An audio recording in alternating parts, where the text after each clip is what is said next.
And we are live. Yo, what's up, everyone? And welcome to episode 6 of Coffee and Perspective with Jaystine. Today, I have the great pleasure to chat to a performer who uses a bit of magic, mentalism, and his great sense of humor, as you will learn, to entertain his audiences. And he goes by the name of Mr. Brendon Peel. How are you doing, sir? Hey, how's it? Very good. Thank you very much for having me today. Cold. Yeah, it's been. Where are you at the moment? Yeah, I'm actually, funny enough, in PE now, even though I live in Joburg now, but I'm actually currently in Port Elizabeth, where the weather's been pretty cold at night and then quite warm during the day. So it's very confusing. I think confused weather, Have you been in PE just for the whole quarantine lockdown phase? No, actually, I was in Joburg for level 5, and then funny enough, carte blanche wanted us to be part of an interview, so we ended up. Long story short, I needed to end up coming down to PE to basically do some recording. Okay. And so I ended up driving down, and because my family is from here and I'm originally from PE, I ended up just kind of staying here because it's a long drive, and I just driving back just seems like more of an effort right now. So to jump into it, for those people who are watching that aren't aware of what you do, okay, you've said that you're from PE, South African, born and bred in PE, went to Pearson High, if I remember correctly. Yeah, in fact, actually the logo is right over there. Oh, there we go, representing. Yeah, Pearson. And then what you're dealing with at the moment, like I said in the start, you're doing some magic, some mentalism. That's the career path that you've taken. So first off, how did you get into the whole you're gonna have to correct me with the mentalism, magic, a lot of people get this together. Just give us a deep dive of how did you get started into it. So basically, I don't mind if people call me a magician or a mentalist. The bottom line is basically I usually do mentalism, which is essentially magic of the mind. So technically all mentalists are actually a type of magician anyway, so that's why I don't really mind if you say magician or mentalist or whatever. But I do magic and mentalism. I also do the traditional card tricks, coin tricks, and those types of things. I just started getting an interest in it at quite a young age. I think when you are growing up, you find interests in things that you kind of just like, and I just really had a burning passion for it, and I kind of started performing kind of here and there for friends and family, a couple of card tricks and things like that.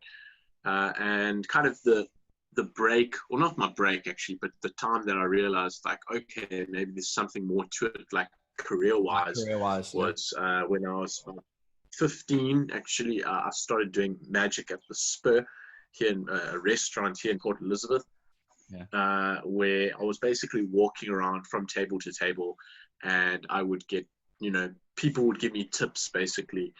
And that's when I was like, oh, wow. And people were tipping me quite a bit. And I was like, I actually can't believe that magic tricks can actually earn decent amount of money.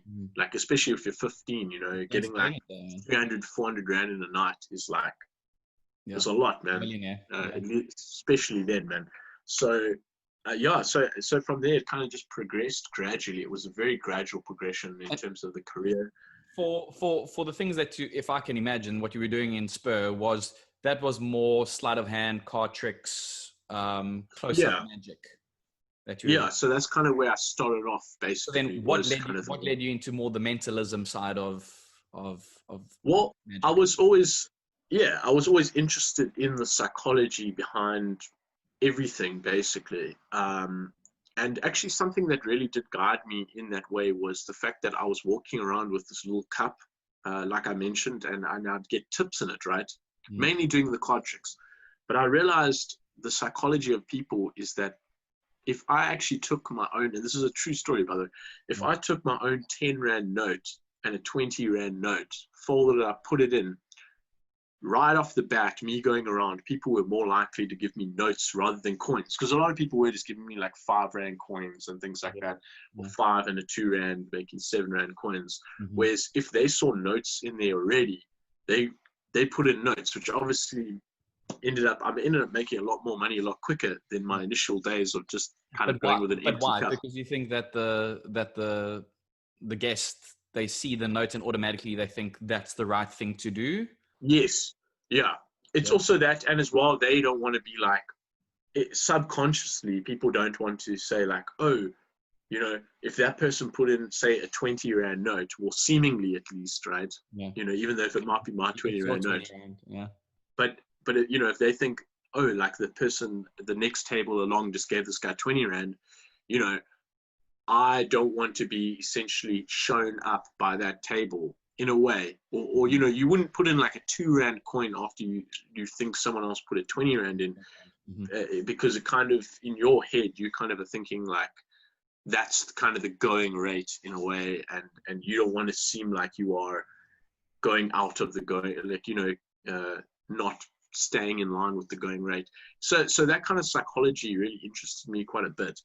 And it seriously worked. Like I remember my very first few times going there, I was getting about like 100 to 150 Rand a night going there, and a lot of coins, man, like a lot of coins. Like I had so many coins, like it would weigh me down. I actually still have some of those coins to this day. I just haven't got through all the like 1 Rands and 2 Rands and stuff.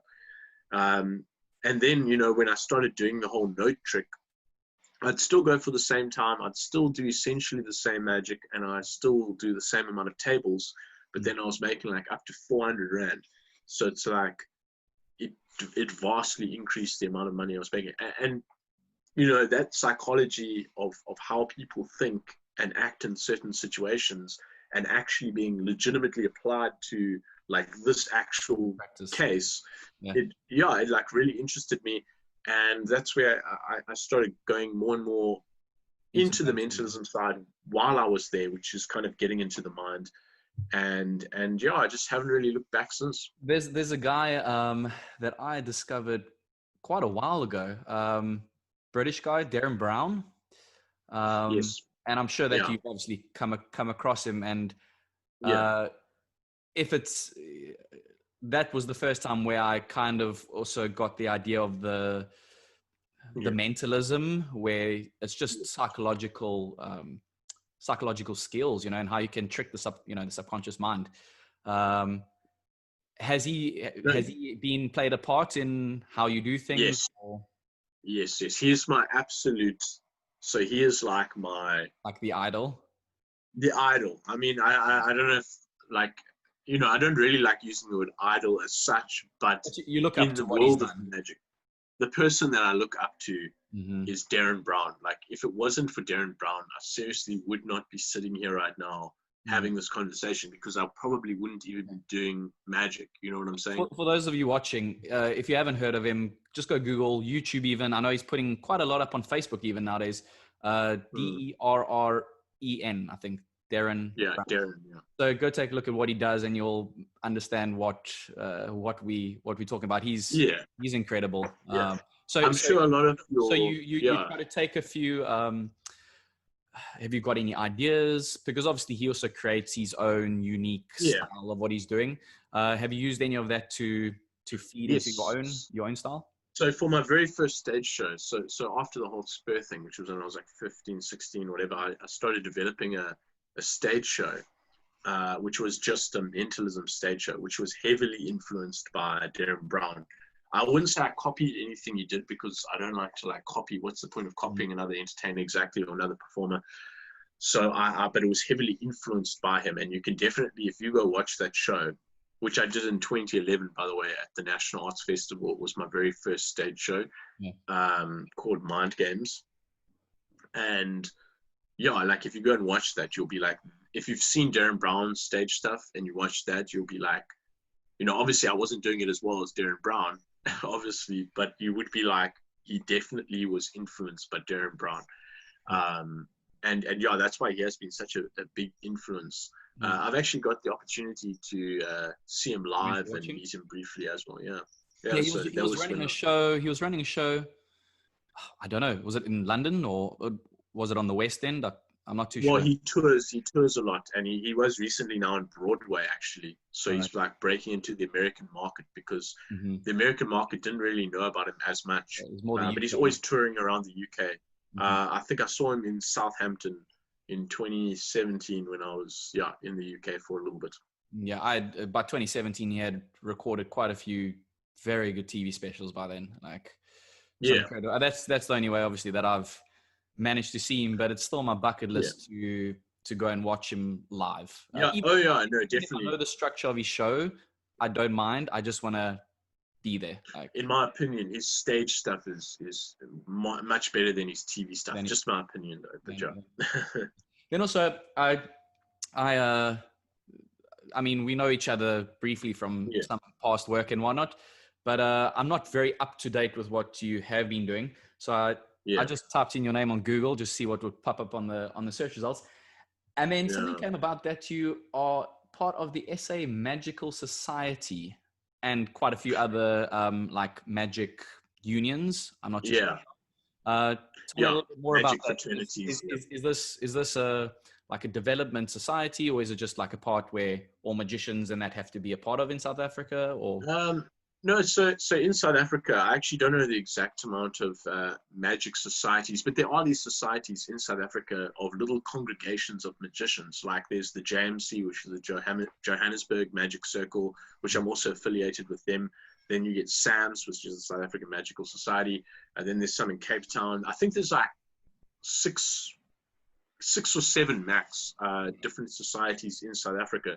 And it's just a place where magicians kind of come together, like-minded type of magicians, and kind of just share ideas and just have like a bit of a community, That's something that I really respect and like about the magic community, is that they are exactly that. They are a community, and they do really help each other. I mean, Sam's has really helped me out a lot.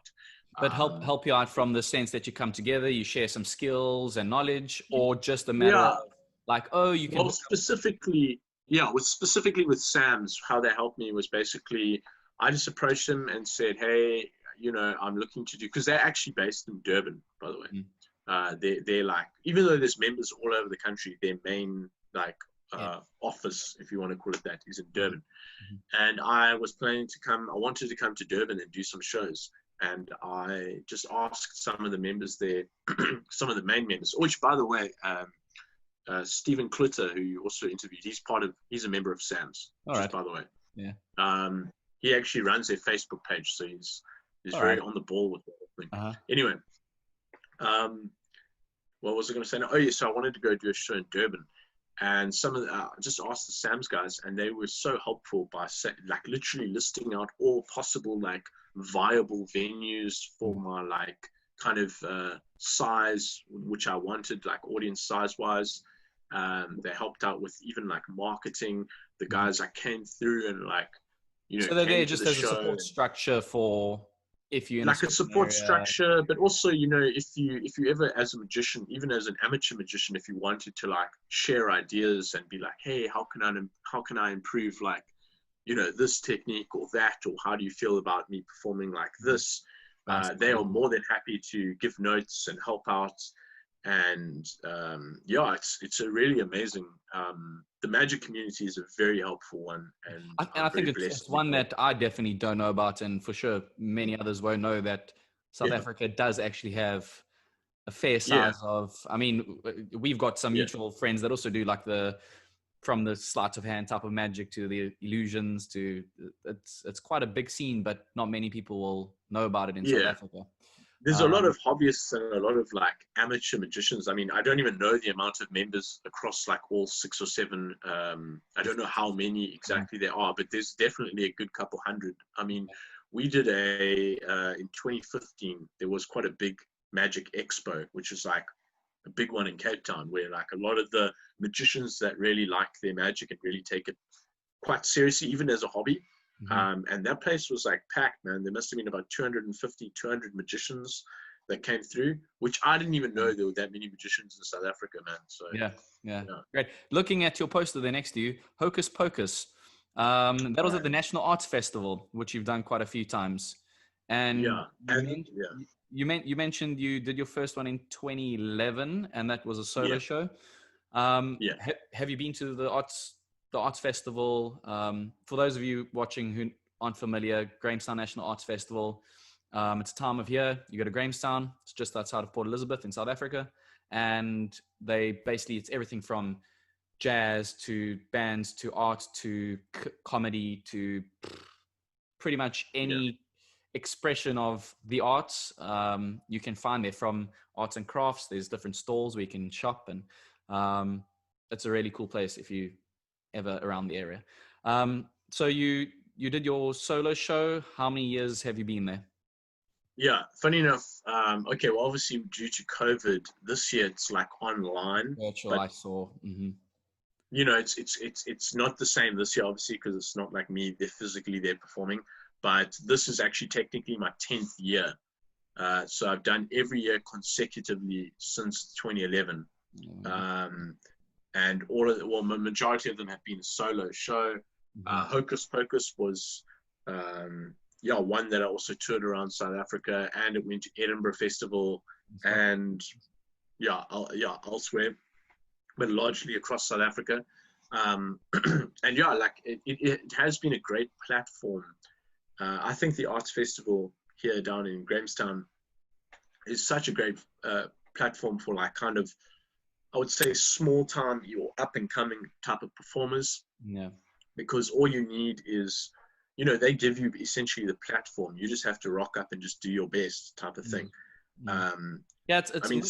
Most of it is all like self-funded, where you just take your own show. Yeah, you do need to get some funding together to like, there is registration fees, and there are venue fees. There are other costs, and as well staying there, venue fees. I mean, let's put it this way: like, you need, especially in 2020, to run a legitimately like successful show, you need at least 20 grand. When I started in 2011, it was a bit less than that. It was just under 10 grand. It was like about 8 or 9. But you need about at least 20K to like actually put the show together. So you have to kind of believe in yourself and your show a little bit enough to like front that money. Although that would, but with every ticket that you sell, you basically, you're making, money contribution towards your investment that you put into it. So you did a lot of them solo, and then was it probably last year? You can correct me if I'm wrong. You did it with a friend of yours, Lee Lau. Yeah. Is that how you pronounce it? Lee Lau. No. Was that your first duo type of show that you did? It's my very first duo show. It was 2018, our proper first time, because this was supposed to be our 3rd year performing there together. And we've also toured now around like the Western Cape and things like that, and Eastern Cape. So that was the very first duo magic show that I've ever done with Lee. What was the reason to bring an external person on board to actually create he's got a different skill set to you, or? Yes. So that guy actually, he can do things that literally as far as I'm aware, no other performer in the country can do. He does some really interesting speciality from the magic. He does a thing called bizarre magic and a thing called sideshow, which essentially is sideshows comes from Coney Island, by the way, in like the New York area. Yes. I'm sure you probably heard about it, like part of the vaudeville whole thing, and Coney Island, that jazz. Yeah. And sideshow is more, like I say, bizarre magic. So it'll be things like walking on broken glass, and like eating glass, and like eating and playing with fire, and like kind of fire, manipulation, So and very risky. it's some of it's very dangerous stuff. And as well, he's an escape artist, so he actually like escapes from like, you could literally lock that guy in a jail cell, and he will be able to escape. Like, Okay, he so will be able so to. he deals more with the more risk orientated. He's like Yes. Oh yeah, big he's time. not just flipping cards between his fingers and doing sleight of hand. Yes, He's and doing yeah, more yeah. physical. Yeah, and that's how the show kind of happened so well, or how we kind of spawned the show from that, is because we each bring something different to the table. We're not doing similar forms of magic. I do the more traditional magic and mentalism, and Yes. he does the sideshow and the bizarre and the escapology. Yeah. And together, that's so many different facets within the show that people, when you come in and watch that show, you're seeing so many different types of things. Like, you're watching a full spectrum of magic. Yeah. And the show's done very well. The show's basically, a lot of people who come to that show is like, it's something very unique that they haven't ever seen before. And the show that you'll be doing, this is now going to be virtual. You can do a quick plug in the middle here. Yeah. Oh yeah. For So Grainstown, yeah, the virtual show. Yeah, the virtual show, you can just go check out National Arts Festival. Our show is called the Absolutely Mental Magic Show, which is, it's basically a name that we came up with because we put it in mental because I do mentalism, and as well, he just does mental stuff. And of course magic because it's magic and it's obviously a show. So it's called the Absolutely Mental Magic Show. You can go check it out on the National Arts Festival website, search for it, and you can stream it every day until the 31st of July. So yeah. Cool. Then I tend to, we have no boundaries over here. So also when I Googled you, one of the first things that, where I'm going, one of the first things that pop up is something that, I mean, I'm very well aware of how media portray a lot of things. So a lot of times when I went through, I was like, huh? Like, something horribly went wrong. You shot your, the crossbow went through his head. I'm sure you've had to clear this up when it was relevant many years ago. Last year, Just give us a long story short of the happenings. Okay, so for those of you who don't know, basically we do an escape with a crossbow, and long story short is last year, almost exactly a year ago, it was actually the 30th of June 2019, it went wrong, and Lee got shot in the head with a crossbow, which obviously when I say that, it's like, that is like a click-worthy, a clickbaitable type of headline. You see the headlines. Magician gets shot in the head with a crossbow live on stage, just sold out audience, which, technically that is all true, but luckily, the injury that was sustained, it did go through his skin, but it didn't go like in his like physical head and skull and all that jazz. Like, it didn't break through anything, but still it was highly dangerous. I'm not going to lie. I'm not going to deny that either. And as well, a lot of people saying that I shot the thing. I don't shoot the thing. It's actually connected to a timer. Yes. And the timer basically goes off whether we like it or not. It eventually fires, basically. Yeah. So it's a mechanical firing timer thing. Yeah.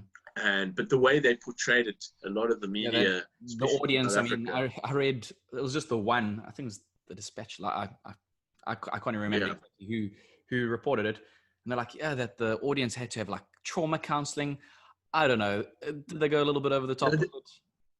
No, so also they did go for trauma because, so that's something, obviously, myself and Lee, I just want to clear this up now as well. Obviously, we never want to ever put like our audience in an uncomfortable position, any kind of legitimate distress. Like, our show is quite like on the edge of the seat type of stuff, and that type of thing. But we never really want to actually put our audience in any kind of like negative stress, like actual like distress, basically. Yes. And that particular day, there was actually a couple of schools that were school bookings in the show, and there were some young some young ones there as well. And that's what we felt like the worst about, is the fact that there were like school kids there and stuff like that. The very next morning, we literally went and visited these schools, as many as we could, and basically just said, hey, you know, Lee's actually fine, Yeah, you sure. know, etc.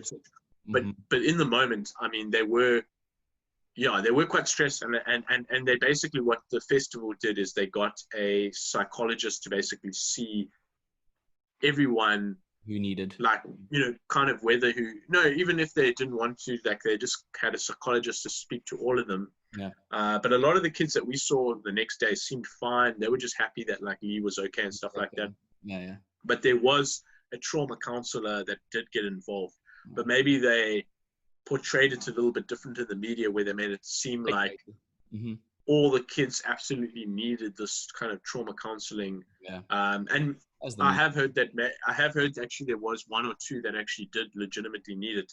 And yeah, I'm still trying to find out exactly who those people are, so I can go and actually like speak to them and like, you know, hopefully make them feel a little bit better. But yeah, so on that aspect, obviously, nonetheless, I mean, if you're going to also do something risky, of course, you try plan for all the things that could go wrong as well.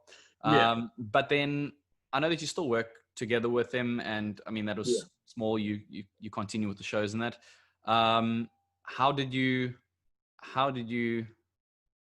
from, let's call it out with the perspective part, how did you take the step back and go, all right, this happened, you and Lee sit together, you go, all right, the media is obviously flooding us with this. How do we like hop over and keep going, Matt? You know? Yeah. You know, at first because a lot of people were basically saying like, oh, like I shot him, and they made it seem like, like it was obviously it's a negative story because he got injured and the thing went wrong. Like, I'm not denying that. We cannot deny that it went wrong, because it went wrong, right? Yeah. But the way some of these media houses were going on about it was like, it was obviously a negative story. So we tried to like overcome it. And we were basically, I don't want to say downplaying it, because we didn't downplay it, because we always admitted it did go wrong and it could have been fatal. But the fact of the matter is that yes, it did get lodged in his head, but then we went to hospital immediately, and literally a couple hours later, they just removed the bolt out of his head, gave him like 3 stitches, and the very next day we were back on stage performing. Did it affect your bookings or anything after that? Funny enough, or did it improve your bookings? Maybe it actually improved it. We only had one bad night of like a 10 p.m. show, which usually just don't have good sales. But no, because everyone was talking about it, people wanted to come and see like what it was all about. Yeah. Unfortunately, we had to take out, as you can probably imagine, we didn't do the crossbow thing again. So we actually just switched out the finale.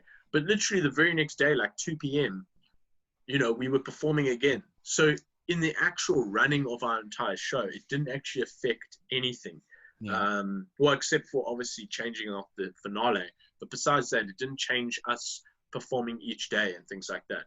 So for many that might have seen online now, you went and you took part in Britain's Got Talent. Britain's Got Talent. I'm sure you've spoken about this quite a bit over the past. But you did the carte blanche segment. And I watched that video of the act that you had posted on your social. Was that crossbow act very similar to the one that you performed on that was literally exactly the same act, except what I usually do is I usually am blindfolded while solving the Rubik's Cube.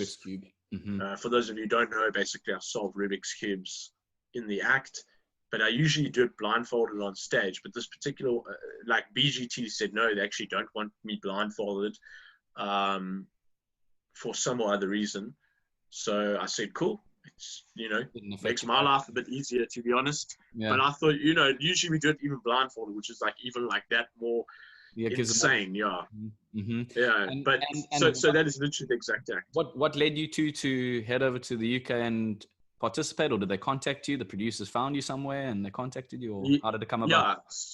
So basically, with these AGT, BGT, all these types of Got Talent shows, they essentially have like talent scouts slash researchers. And we were, they reached out to us. They heard about the whole crossbow thing, because the crossbow thing that went wrong, like that went on like news stories like everywhere. It was on Fox News in America. Like, I mean, so it did kind of, people did hear about it and stuff. And obviously their researchers are always looking for entertainment things and stories and all that. So they found us out through that and were like, let's take a look at the act. We sent them the link of an act that we have previously recorded of that exact act. And they said they absolutely love it. So and they were like, we think this is going to do great on our show. And then, so it all happened in the space of like 2 weeks. Wow. They phoned us in December and just was like, we saw your act. Like, are you interested in this? Of course, we're like, yes, obviously. And then they were like, we need this and we need this, we need the links, we need like this. Right. And in 2 weeks' time, they're like, okay, cool, go and like organize visas. And we, then they sorted out flights and so it all happened like very quickly. Very cool, man. And I don't follow any of these talent comps, so don't say anything if you don't need to. But that show's come to an end already, that season, or no. Because of COVID, I'm actually not entirely sure what's actually happening. To be honest with you, I don't think they've. But there's no winner of that season yet. No, because basically, so we recorded our the piece that you've seen. Yes. And the piece that's out there, our like kind of crossbow audition, that we recorded in the middle of January, before COVID was like a thing. Yeah. But now what they were supposed to do is we were supposed to do the second round in May, right? But obviously in the UK, May was it was just off the charts with the whole COVID thing. Yeah. So they just cancelled everything or postponed it. I've heard that apparently things will be resuming in December, but I'm not too sure I really don't know what the whole story will be. So for now, you're on hold, but you're potentially going to go through a second round of auditioning. Yeah, honestly, no one, even the people that got golden buzzers, which we didn't get a golden buzzer, just by the way, but unfortunately, I wish we did, but yeah. No, we didn't get a golden buzzer, but even the people that did get golden buzzers and things, they're not even too sure, like what's happening and. Well, I'm sure they will. Producers need to try to figure out, the right ways of doing it. Yeah, I have no idea. So I'm not a producer on BGT, so I don't know. Basically, I've signed the thing saying that like I can't give away like exactly too much non-disclosure about the competition and stuff like that. But I can tell you that the thing hasn't finished yet, and there still has to be the second round only. So I have no idea. I think it's December that they're planning to record it. I'm not sure. For those watching who haven't seen, after this, I'll link the video clip from. I think you put it on your Facebook page or your YouTube or. On the BGT Facebook page. I also have it shared on my page because I have a shorter version. I have like a highlight version of it on my page, and then. Well, we'll get the links, and I'll put it below for anyone who's wanting to, whoever's wanting to watch. So other than that, now we're sitting in COVID. You're going to be doing your online National Arts Festival. Also, I'll try to get a link from you. We'll link it below for that'll be great for people to quickly get to it. Any foreseeable aspirations or anything that you like realistic or unrealistic that you would like to see? You want to be on West End? You want to perform your own Darren Brown style show? What's some dreams, just over the top that you might have? Well, what's interesting is actually in this time of COVID, I've actually lived a few of my actual like dreams. Like one of my dreams as a performer was to go and like show what I got to Simon Cowell, man, like on the Got Talent. Like that was a dream. And so like kind of like, and it was released this time of COVID, And so I've really started like achieving, and as well, like, being part of I was also now part of a TV show for the Travel Channel. Uh-huh. It's called Magic Caught on Camera. And like, that was like one of my first like street magic TV shows I've ever actually been part of, like international one. And I'm like, that also happened in this time. Yeah. And that's another like seriously big dream that's like ticked off. But I would say the largest dream for me moving forward, I mean, this is obviously going to have to be after the whole COVID thing. But something about me is I'm a stage guy. I love my stage performing. I love my stage entertaining and things like that. Mm-hmm. And definitely Vegas, if I could get like a run, a residency in Vegas of like my own little theater type thing, just doing shows night in, night out. Yeah. That is kind of my dream, actually. Yeah. That's the gold star you're reaching for. Yeah, that's 100%. It's and I hope one day I can actually make it there, Good, man. No, I mean, keep pushing. It's like I'm sure you've heard, it's the marathon, it's not the sprint most of the times. Yeah. The sprints will be short-lived. It's the marathons that will keep you keep you pushing. Look, man, I appreciate your time. I appreciate what you're doing as well. I haven't seen you live so much. So obviously I've seen you do some sleight of hand when we work together and whatnot. But I would really like to see you live sometime in the near future. Where are you now? Now I'm in Budapest. I'm in Hungary. Are you in Budapest? Yeah. Okay, you're in Hungary now. Okay. Well, I haven't scheduled any shows for Budapest just yet. Yeah. Well, if you ever need, we'll chat about this. I mean, off screen. But if you ever need, just let me know. If you want to do some European tours here, we can. 100%. try and make it happen. So before we go, I will link all your places where people can find you below. So splash it out there. Yeah. Where can people find you? Yeah, so basically, the usual rigmarole, Facebook, Instagram, even TikTok now. Basically, my handle is just at Brendon Peel Magic on all of them. I am also kind of on Twitter. I don't actually really use Twitter. I don't really know who uses Twitter in like 2020. I'm sure there are some people, but not really Politicians. Politicians probably mainly, yeah. But yeah, my main place is like I have a Facebook page, my Instagram account, and TikTok as well for little videos. Brendon Peel Magic, yeah. That's kind of my handle on all of them. Great, cool. After this, I'll link everything below so that people can get you quickly. I appreciate your time. I wish you only the best of luck. I mean, I know where you come from. I know that you've been grinding super hard. So keep it up, and good things definitely will come. Cool. And I hope that you get a lot of support for the virtual National Arts Fest show. Sure. And thanks, then man. And everyone keep your eyes on Britain's Got Talent when things continue. Maybe we'll get to see some new extreme acts from you on the big screen. We'll have to just see how that all goes, man. But yeah, thank you so much for having me. I really appreciate it. It was good fun and good seeing you again, even virtually, I appreciate your time. Right, everyone. I hope that you've enjoyed our chat. Like, share, give Brendon some love, show him some support, follow what he's doing on all these social platforms. And I've got a very good gut intuition feeling that you're going to do super, super well.